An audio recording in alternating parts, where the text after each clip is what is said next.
Soma's baking and cooking থেকে সোমা বলছি। আজ আপনাদের সাথে শেয়ার করছি নিরামিষ আলু পটলের তরকারি। আলু পটলের তরকারি আমরা সবাই বানিয়ে থাকি, নর্মালি জিরে ধনের গুঁড়ো দিয়েই করে থাকি। আমি এখানে জিরে ধনের গুঁড়ো ছাড়াও আরো দু একটা জিনিস ব্যবহার করেছি। চলুন তাহলে দেখে নিই কি ব্যবহার করব। আলু পটলের তরকারিটা করার জন্য পটলগুলোকে আমি মাঝখান থেকে অর্ধেক করে তারপরে তার অর্ধেক করছি, মানে একটা পটলকে 4 টুকরো করে নিয়েছি। এরকম ভাবে কাটলে ভেতরে কিন্তু নুন মশলা সবকিছু ঠিকঠাক ভাবে ঢোকে। এখানে বাটিতে খানিকটা কিশমিশ নিয়েছি, এখানে গোটা 25-30 মতো কিশমিশ আছে। কিশমিশটাকে একটু গরম জলে ভিজিয়ে দিচ্ছি, তাহলে পেস্ট করতে সুবিধা হবে। এখানে একটা বাটি নিলাম, দই নিচ্ছি 1 চামচ, 2 চামচ, 3 চামচ উঁচু উঁচু দই নিলাম। দইয়ের মধ্যে 1 চামচ উঁচু উঁচু রোস্টেড ধনের গুঁড়ো নিলাম, 1/2 চামচ জিরে নিলাম, 1/2 চামচ কাশ্মীরি লাল লঙ্কার গুঁড়ো নিলাম, 1/2 চামচ হলুদ নিলাম। সবকিছু দিয়ে দইটাকে একটুখানি মিশিয়ে নিচ্ছি।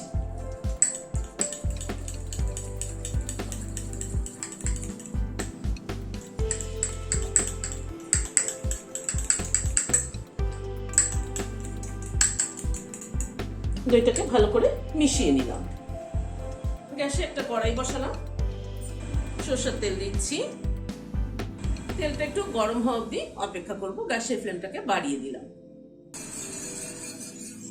তেলটা গরম হয়ে গিয়েছে, প্রথমে পটলটা দিয়ে দিচ্ছি।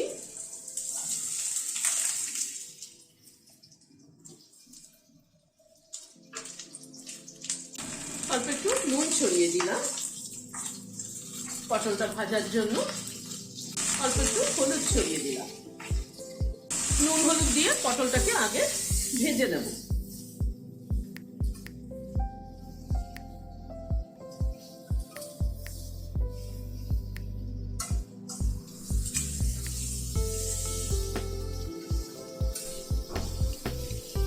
একবারে যদি ফোড়ন দিয়ে বসিয়ে দিতাম তাহলে কিন্তু আলু পটল একসাথে, তাহলে কিন্তু পটলটা অত ভালো ভাজা হতো না।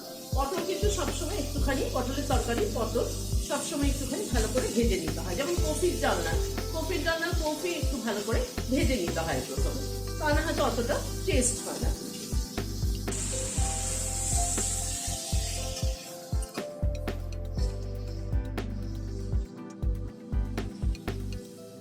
পটলগুলোকে একটু উল্টে পাল্টে দিলাম। পটলটাকে উল্টে পাল্টে লাল করে ভেজে নিলাম। এবার তুলে নিচ্ছি।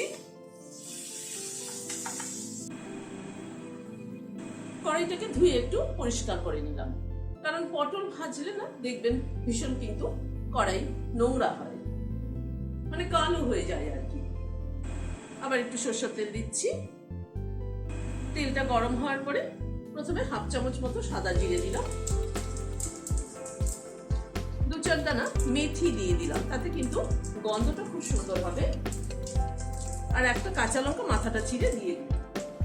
গ্যাসের ফ্লেমটাকে কমিয়ে ফোড়নটাকে একটু ক্র্যাক করিয়ে নিচ্ছি। কাঁচা লঙ্কা ফোড়নে দিলে কিন্তু তার ফ্লেভারটা কিন্তু একটা অন্যরকম হয়, খুব সুন্দর হয়। এবার আলুটাকে দিয়ে দিচ্ছি। আলুটাকে প্রথমে ভেজে নিচ্ছি।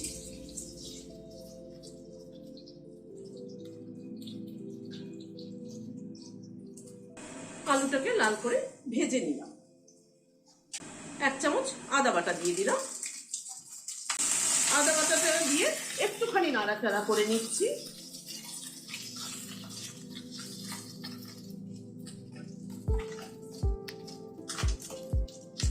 দইয়ের এই মিক্সচারটা দিয়ে দিচ্ছি। এবার গ্যাসের ফ্লেমটাকে একদম কমিয়ে দিয়েছি।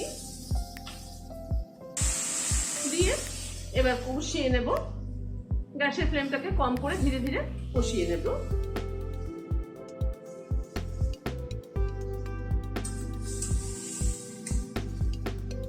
দইটা দিয়ে কিন্তু সমানে একটুখানি সময় নাড়তে হবে।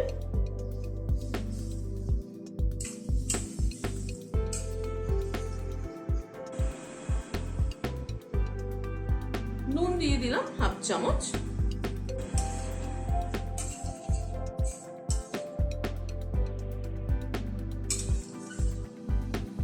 গ্যাসের ফ্লেমটাকে কম করে আর একটু সময় মশলাটাকে কষিয়ে নিচ্ছি। আরো প্রায় মিনিট 2 মতো মশলাটাকে কষিয়ে নিলাম। এবার কিশমিশ বাটাটা দিয়ে দিচ্ছি। কিশমিশ বাটাটা দিয়ে আবার একটুখানি কষিয়ে নিচ্ছি।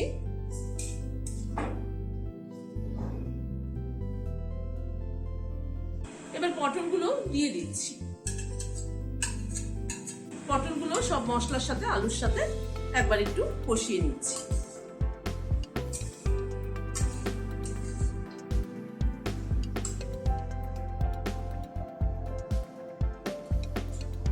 থালাটা ধুয়ে একটুখানি জল অ্যাড করে দিচ্ছি মশলা কষানোর জন্য।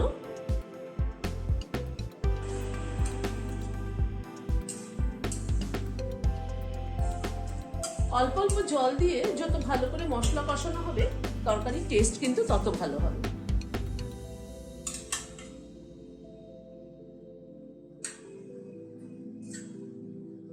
আমি লঙ্কা কিন্তু ফোড়নে একটা দিয়েছিলাম, আর একটা অ্যাড করে দিলাম। ঝালটা অবশ্য যে যেরকম খাবেন সেভাবে ব্যবহার করবেন।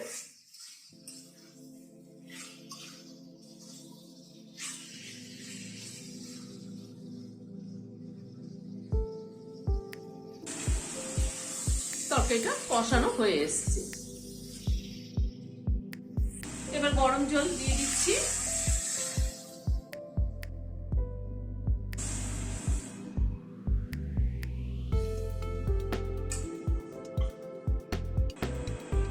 এবার ঝোলের মধ্যে আলু পটলটা একটু ফুটে উঠুক, গ্যাসটা বাড়িয়ে দিলাম। অল্প একটু চিনি দিলাম, কারণ কিশমিশ বাটা রয়েছে। কিশমিশ বাটার কিন্তু একটা নিজস্ব মিষ্টতা আছে। মিনিট 2-3 মতো ঝোলের মধ্যে আলু পটলটা ফুটলো। হাফ চামচ ঘি দিয়ে দিলাম। 1/4 চামচ গরম মশলার গুঁড়ো ছড়িয়ে দিলাম। সবকিছুকে একবার একটু মিশিয়ে দিলাম।